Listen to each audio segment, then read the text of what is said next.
it does not take a lot to grill up a steak to make it unbelievable. I'm Matt Abdoo, chef and pitmaster, and today I'm gonna show you how to grill up the best steak of your life. Let's keep it simple. This is Grilling 101. The secret to a great grilled steak is first and foremost selecting the right cut and all the right quality indicators you're looking for. The methods and procedures I'm gonna be showing you will apply to strip steak, ribeye, filet, skirt steak, flank steak, name all the grillable cuts, and it's all gonna be more or less the same.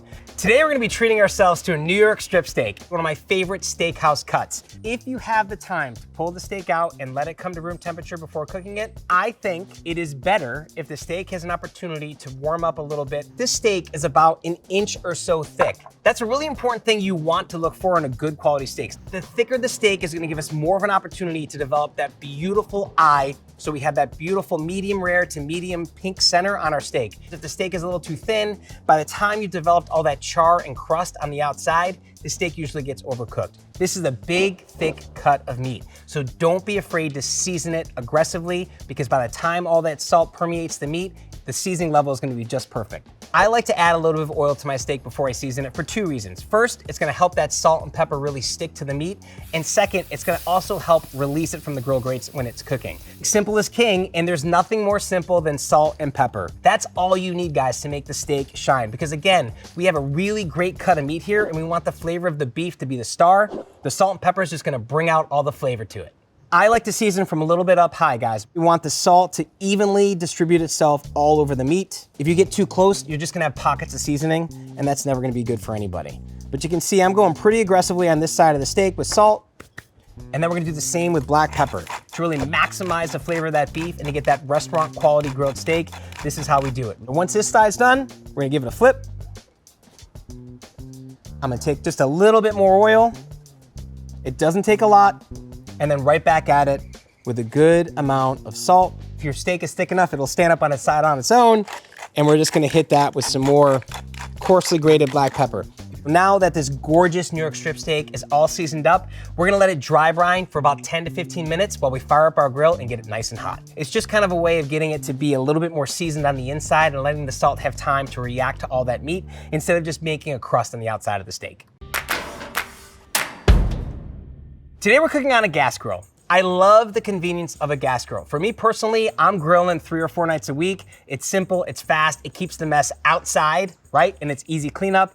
But if you guys have a charcoal grill at home, all these steps are gonna be exactly the same. Before we start cooking, it's really important that we clean our grill. You don't want any residual char or charcoal or burnt bits on the grill. They're gonna cause the grill to not get hot in those spots, and it's also gonna put that burnt, weird flavor on your food. There's 2 basic styles of cleaning grills. The first is a cold grill brush, and these are usually indicated by having plastic bristles on them.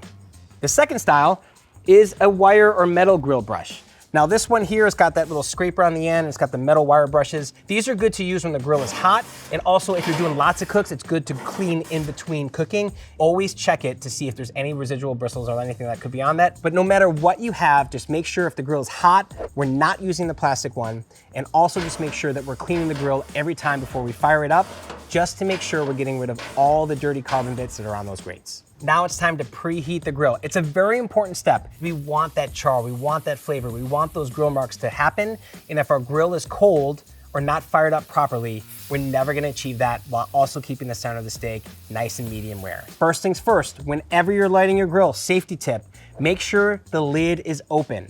We don't want to turn on the knobs and potentially build up a gas bubble inside the chamber and then light it, and then next thing it's going boo, and it's terrifying everybody around you, and your wife's running outside asking if you're okay. I love cooking on what's called zone cooking, guys. This is something that's gonna be super important to you when you're cooking at home, because it's gonna give us the ability to have all super high heat on one side with the lower heat on the other to finish cooking, so we can just have more control over whatever it is that we're cooking on the grill. The right side of this grill, I have what's called a sear zone. And what we want is the highest heat you can get on your grill for this particular cook, for this steak, because we really wanna get that good char on the outside. On the other side of the grill, I'm gonna turn the knobs on, but I'm gonna turn them down all the way to low. If it needs to finish cooking a little bit more, I can move the steak over to the lower heat side of the grill to finish it cooking to get to that perfect temperature doneness on the inside without worrying about over charring or burning the outside of the steak. Our grill's lit. Now I'm gonna close the lid and I'm gonna let the grill preheat. I kind of want this temperature to be around 600 to 650. That way I can develop that really deep, beautiful grill marks on the steak. Our grill's hot. Let's get the steak on there. You might be saying, the steak got a little bit wet, and that is completely normal. That's the dry brining taking effect. That's the salt hitting the meat, extracting the moisture out. It is completely okay that it's got that little sheen in the outside. When we put it on the hot grill, it's just gonna evaporate and create that awesome char on the outside of our steak. What I like to do is place it 45 degrees against the grill grate. So when we cook it at an angle like that, and when I turn the steak 90 degrees after that 2-minute mark, it's gonna develop those really beautiful diamonds, char marks, grill marks on the steak that we're looking for. That sizzle means we're getting that high heat. I'm gonna let that steak cook for 2 minutes. Don't touch it, don't move it, don't play with it. The more you move the steak, and every time you pick it up, look at it, turn it around, you're losing that heat, you're losing that momentum. It's gonna take even longer to develop that caramelization, so just leave it and let it be still. Our 2-minute timer has gone off, so the first thing I'm gonna do is I'm gonna take a little sneak peek. Listen here, if the steak sticks, it's not ready to flip. That goes for steak, that goes for chicken, that goes for burgers, that goes for fish. The meat will tell you when it's ready to flip. And the best way to tell is we're gonna go by one angle of it and just start lifting it up. And if it has no resistance to lifting, that's giving me a good sign that the steak is nice and charred and that it's gonna have those grill marks and it's ready to flip and turn. Lift it, turn it, and place it back down on an unused part of that grill so that we can get those really nice hot part of the grill grates to mark off that steak. And we're gonna set our timer again. 2 minutes, and we'll be right back. Now it's time to take a peek and see how we did. It's not sticking, always a good sign.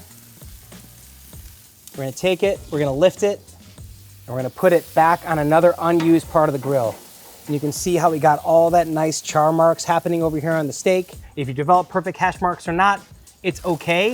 If they don't come out great, it's still gonna be a delicious steak as long as you're developing that char. And then we're gonna check for the internal temperature doneness. There is no better tool on the planet. The thermometer is the best way to be consistent and even across the board. We're gonna put it in. The coldest part of the steak is where we wanna find. Now, right now we're at 119 degrees. We're gonna let it finish cooking on this one side so that the final temperature comes up to around 125 degrees. For me, when I'm cooking, 118 to 120 is usually around the rare zone for a New York strip steak. 123 to 125 is usually around medium rare. 126 to 130 is around medium. 135 to 145 are the varying degrees of medium well. And then a well done steak is gonna be 165 degrees so that there's no pink at all within the center of it. I feel like the steak is at the point where I want it to be, so I'm gonna lift it up off the grill. We're gonna let it rest on a wire rack. You need to let this steak rest. As the steak is resting, all the juices, all that moisture inside the steak, it's kind of coming back inside the protein structure. If you cut into it too soon, all that beautiful juice and flavor on the inside of the steak is gonna leach out onto your plate or platter. For a steak this thick, 5 to 8 minutes is really kind of an ideal zone to let that meat rest.